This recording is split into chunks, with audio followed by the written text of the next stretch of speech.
Good morning.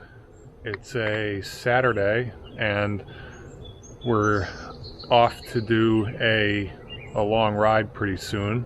The weather is just so great today that we couldn't pass up the opportunity to ride on such a nice day. I think it's going to be only in the 70s at the high and sunny.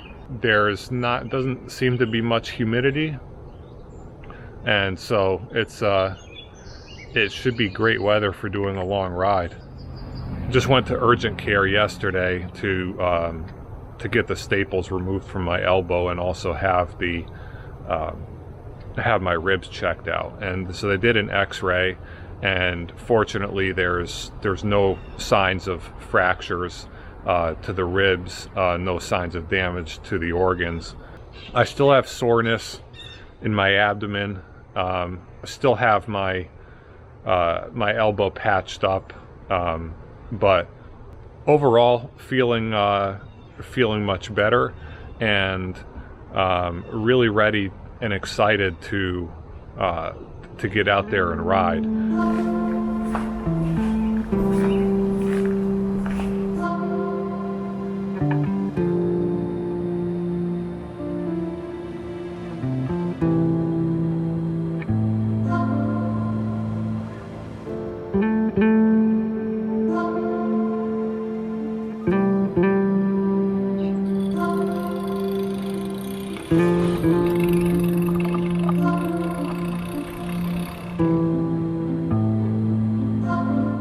What a beautiful day today. Love this weather.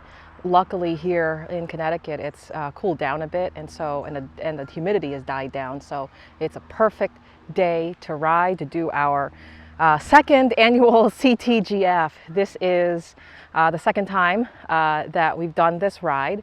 Last year we missed the Vermont Gran Fondo due to the pandemic, and so we decided to do our DIY Connecticut Gran Fondo. This year we also missed it because of just the timing of it. They kept pushing the date and we weren't able to make the date of that Fondo, which is scheduled for August 7th. So we're doing another of that similar route that we did last year today. Hopefully next year though we will be able to make the Fondo, the Vermont Fondo, and actually get to experience what those big climbs feel like. I think we might be pretty ready for that event next year, since we've been training, we've been doing long rides and climbing for the past couple of years, so I think we'd be ready for it. So anyway, yeah, so great ride, and we're just gonna go ahead and refuel. And I want to show you guys, or I want to share with you guys what I brought with me in terms of fueling. So first off, I brought a spare soft flask just in case I need to carry an extra water, and I can just carry water in here and transfer it over to my water bottles, which has the electrolyte mix. Second thing I brought, this looks very suspect. White powder. This is my electrolyte mix, and I have them separated in a Ziploc bag, and one Ziploc bag is one serving of the electrolyte mix, and I think I brought with me 5 Ziploc bags. And the good thing about these Ziploc bags is once I use them up, I can use the empty bag as a trash. So in addition to my electrolyte mix, I also have, I got this from Costco actually. So in my top tube bag, I have stuffed in here. These are called, what is that called? Heavenly Hunks. And it's oatmeal. It's great. It's oatmeal, dark chocolate, a couple other things. It's 110 calories and they divided by cubes. So 1 cube is 110 calories. So I'll be eating 2 of these. And Cliff Bars. Cliff Bars are all stuffed in here. There's 4 Cliff Bars, macadamia nut, and then chocolate chip. And the macadamia, I believe, is 260 calories. The chocolate chip is 250 calories. So I'll be taking that 1 per hour. Let's see what Jason brought. He already ate his 1 banana. Jason's a big banana guy. Oh, he still has something in his mouth. But you could see here, these are the date balls. I found this recipe I got this recipe from GCN. So really good recipe. It's just dates, honey, and oats that he ground up in the food processor. And he also has one of those Heavenly Hunks. How many calories do you recall? How many calories the date balls? Date balls, they're about 100 calories each. Okay. And yeah, so I usually bring a couple of bananas. I had one already, had one date ball already. And so aside from these things, I have my same thing that Joy did with bringing extra electrolyte mix in baggies. And he has the frame bag here, which he can carry extra stuff for us. The frame bag has some miscellaneous things in it, but extra power bank.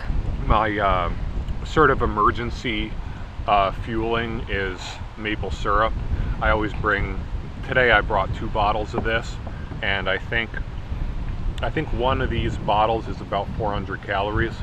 So I'll usually drink like half of it at a time, so it's like 200 calories, and you know, per feeding. And I usually use that if the timing of my feeding is such that I want the carbs to hit my system to digest pretty quickly, like if we're about to do a climb, or if I'm just getting tired of solid food, then I'll go to that. So that's my main fueling: the date balls, bananas, and maple syrup.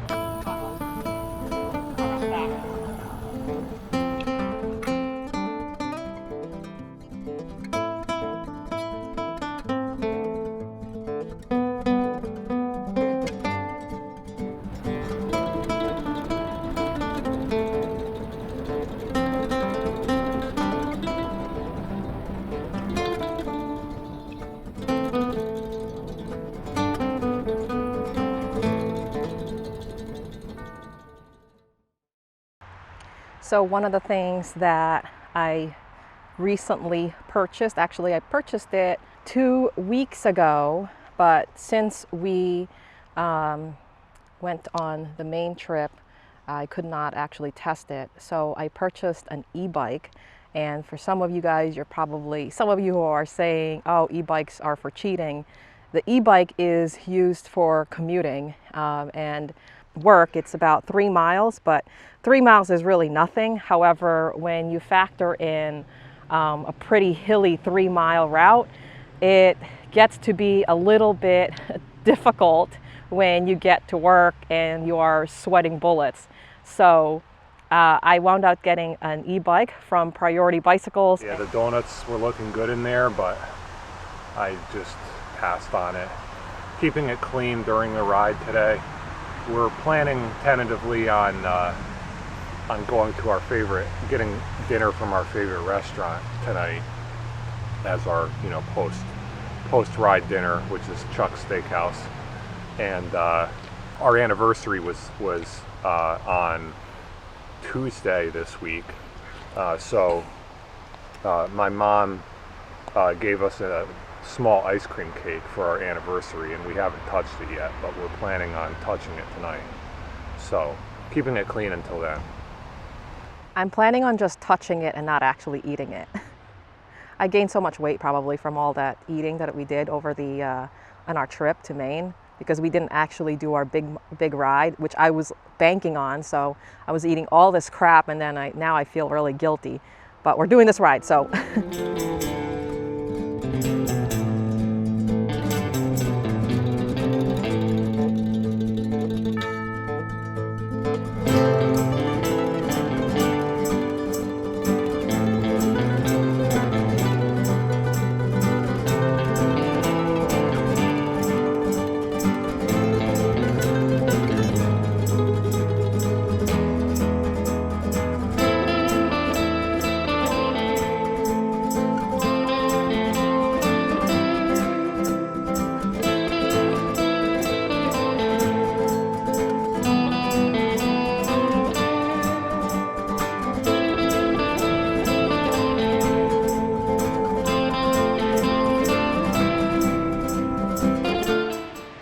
So one of the things that a friend of mine asked about what we do when what I do when I have to use the bathroom, and she asked if I carry diapers with me.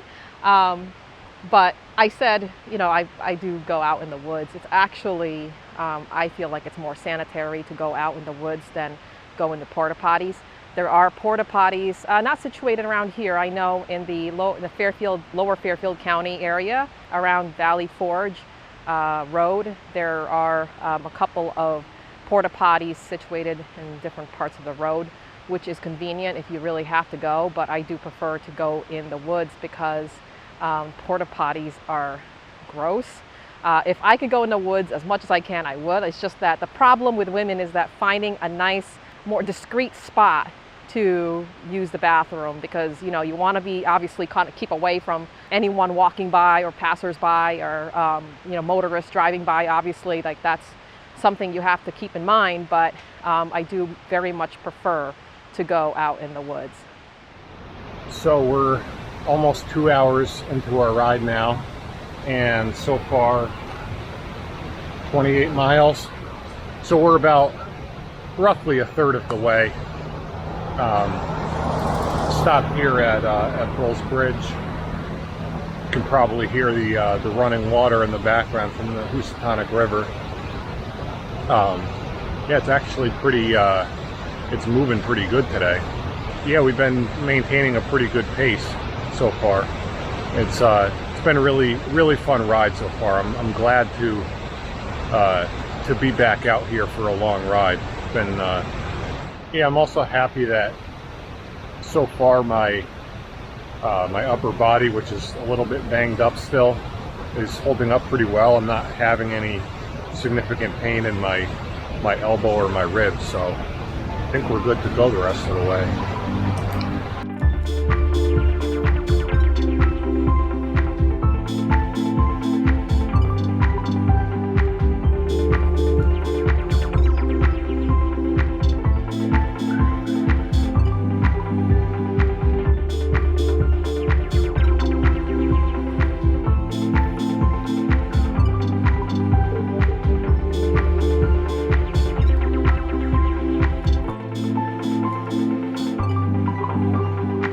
We were stopped over by that field earlier. However, there's a soccer game going on, and so I didn't want to have the camera on and people just walking by us. So that was, you know, I always feel a little weird talking to the camera with people around.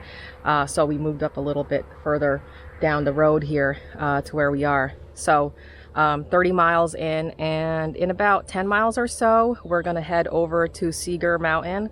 So we're going to do that climb. And if you're not familiar with Seeger Mountain, it is about a 4 mile uphill climb. And we did a climb analysis on it a couple of weeks ago. So I'll also have that up here if you want to check that out. And then after Seeger, we're going to come down and do Skiff Mountain. Skiff Mountain is about 3 miles. It is a little steeper than Seeger, so that's going to be challenging. The challenging thing about Seeger is it does get pretty busy because it's a main road. The challenge with Skiff is that it's steeper, but Skiff has more shade, so it's a little cooler when you're climbing. So yeah, we're gonna try to fuel as much as we can to get ready for Seeger now, and we'll see you guys on the road. Shut up and sit down.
So we just finished the Seeger mountain climb. Boy, that's long. And it's Saturday, so the roads are pretty busy, busier than normal. And not that that gave us a problem, but it's just, I hate the smell of the car fumes. Oh, that was hard. What did you think? Yeah, it didn't feel quite as hard as the last time we did that, and if I remember correctly, it was pretty hot the last time we did it, and today's not as hot. So I think because there is some breeze. At times I did feel the breeze, and that helped cool me down. So, but yeah, it's always a long climb, that one. Yeah. Okay, so I'll put you guys away. We're gonna go down to Kent Coffee and Chocolates to get more water and head over to Skiff. That's rough. It said 18%. 18%. Ah.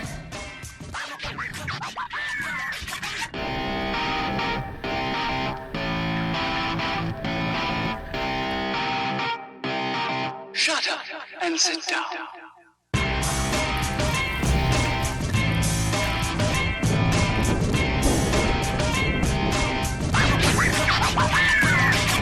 So I was doing really well at the top of Seeger there. Jason asked me how I felt, and I said I felt pretty good. The problem now is how I'm feeling coming down that. I think we were fighting some headwind riding along Route 7, and I don't know what it was. A couple of things. My legs were not feeling great at all. I thought I may have recovered a little bit, but I think I just needed to spin it a little bit more. So we're now at Kent Coffee and Chocolates. Just gonna grab water and yeah, refuel our stash here. I'm gonna have my other half of my Cliff Bar that I ate. I actually ate a half a Cliff Bar once we finished climbing Seeger, and then I wanted to eat the other half before we hit Skiff.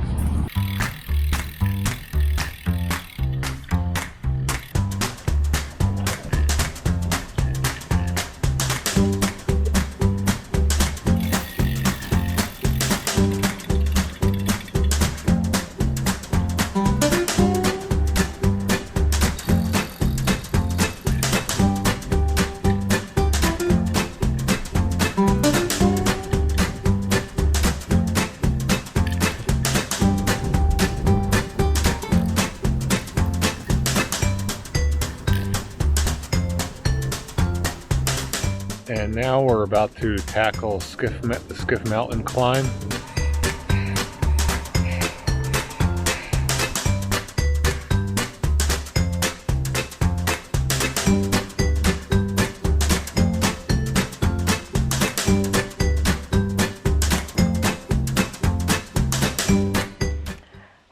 So just got done with the Skiff Mountain climb. That's the last, well, sort of the last big climb that we're doing for this ride. Big climb is in the longer climb. We do have Candlewood Lake Road North still, which is a mile long, and a couple of little short, steep, punchy climbs. This is a perfect setting for the last big climb that we have because it's right on the cemetery. So that's how I feel like right now. I knew that I wasn't going to have enough power left in my legs just because of how I felt like when we were riding on North Kent Road, which is pretty flat. And I felt like, oh, something, I don't think I have it anymore. I don't have enough left in my legs. And yeah, started out that climb. The first mile of Skiff is the steepest. I went on a crawl. From there, my Wahoo paused because I was going so slow. I didn't realize it until until I looked down and like, oh my gosh, my Wahoo auto paused itself. So I think I'm missing a little bit of that segment. And then the last 2 miles or 3 miles of it is pretty gradual. There's some punchy climbs, a little short sort of punchy climbs after that, but it kind of turns into this kind of gradual incline. Anyway, I'm gonna try to force myself to eat something. I really don't feel like eating, but I know I definitely have to. The good thing about the next climb is that there's a downhill here and it's pretty flat all the way to the Candlewood Lake Road. So that'll give my legs time to recover. The tricky thing about Skiff is that it's shortly after Seeger Mountain. And so that's my excuse for my performance today. Yeah, all I can say about that one is I feel like I got my leg strength training in for the week. I didn't do strength training this week because of my ribs, but I feel like I got it was like doing squats in that the steep, like the first mile of the Skiff Mountain climb is pretty steep, and yeah, doing super grindy, felt like doing squats, lunges, whatever. So I got some leg strength training in. Hopefully I'll be able to, I'll try to spin the legs a little faster when we get to South Kent Road, just to kind of get them moving again so that they don't get in a rut. I think I'm still feeling good at this point, but there's still like at least 30 miles to go, so still got some work to do.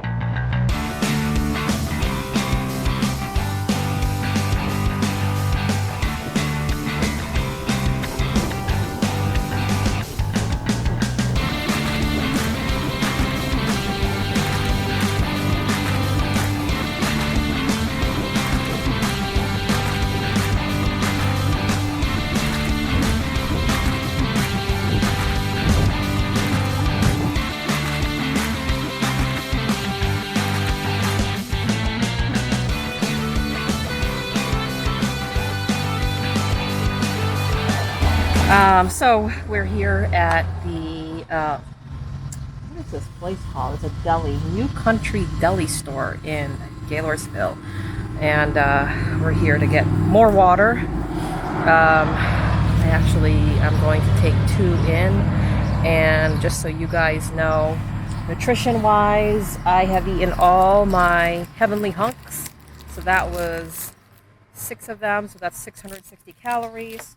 And I have 2 more Cliff Bars. Yeah, I have 2 Cliff Bars left to go, which I am going to eat 1 right now. And I'm going to try to continue to drink, even though it's not that hot. I'm always, I just want to make sure that it's got 100, my drink mix has 110 calories, so just trying to take the calories in. Stomach feels fine. You know, compared to last year, I was having issues with eating as much as I can during these rides, and I think I have gotten better. I think it's one of those things like practice makes perfect. I also took my shoes off because I'm getting cramps, or my toes are cramping. So I gotta stretch my feet out, wiggle my toes, and then, because they're kind of in these shoes that are stiff and narrow, as cycling shoes can be.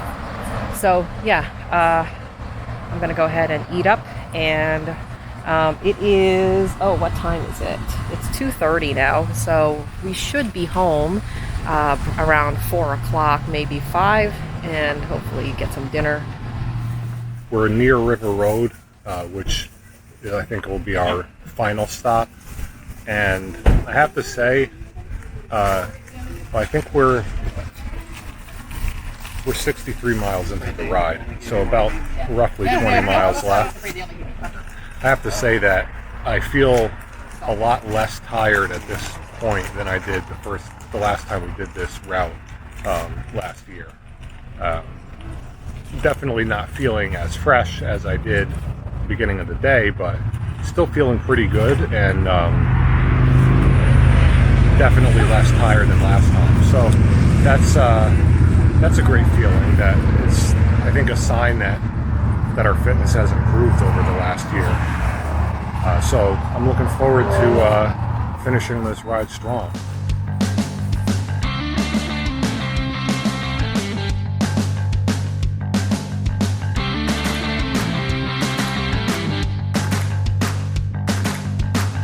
Oh my God. This road never used to be like this. Sometimes, I don't know if it's like a lot of rain, but there are these like sharp rocks. Usually it's like a nice smooth dirt, but we have these sharp, like pebbly looking rocks, and they're so hard to ride on. So it kind of looks like this, but there's more of them. They're kind of like scattered, strewn around on the road, and you can't really see it, but they're there, and it's so hard to ride on them, especially if you've been on a saddle for a number of hours already. So it's like, it's uncomfortable down there, going over these rocks, and try to stay out of the saddle, but sometimes you don't want to lose traction, because we don't have the we don't have gravel tires or anything. We don't really need it because this is like a 3-mile road, and this is the only gravel that we're riding through on this route.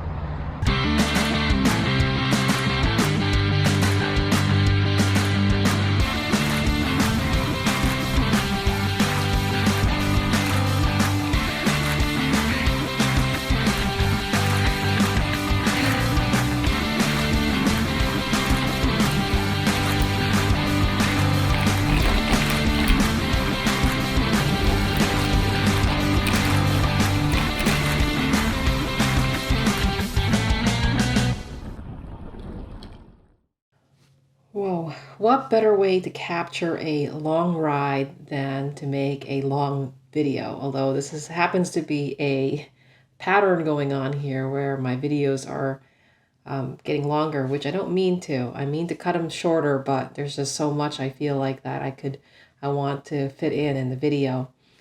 Anyway, that is all for the ride for today. We wound up doing about 83 miles, slightly less elevation gain than last year, because we did make a very few changes in the route itself.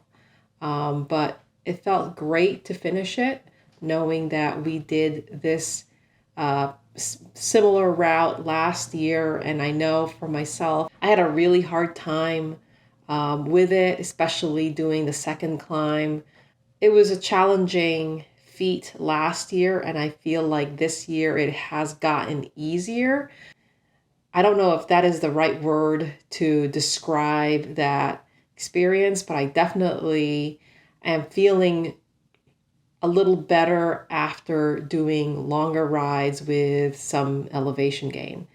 So, that's all for today. I hope you guys enjoyed this video. If you have not done so, please like and subscribe. The videos here I do publish. I try to publish once a week, and sometimes it's not even that, because it could be that we're away on a trip. Thanks again for tuning in for today. Until next time, guys, don't forget to enjoy your rides. Bye-bye.